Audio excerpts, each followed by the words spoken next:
BNP, আপনারা তো আসলে কিভাবে জেনজি আপনাদের সাথে একাত্মতা হবে?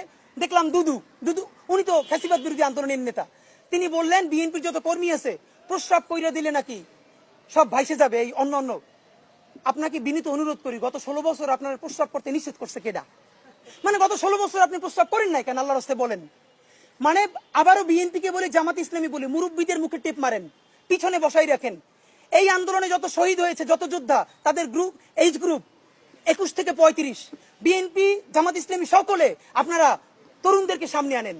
এই মুরব্বীদের কি কথা বলে দেখেন, বলে প্রস্রাব করলে ভেসে যাবে। এটা আওয়ামী লীগকেও বললে আমরা জিব্বে ছেড়ে ফেলতাম, এখন তো আওয়ামী লীগের চেয়ে উনি কি কথা বললো।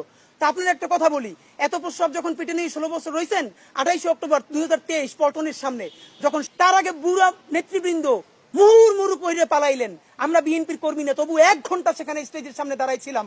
কোন একজন মাঝারি মানের নেতাও আসে কিনা আমরা প্রতিরোধ গড়ে তুলবো, একজনও পারেন নাই।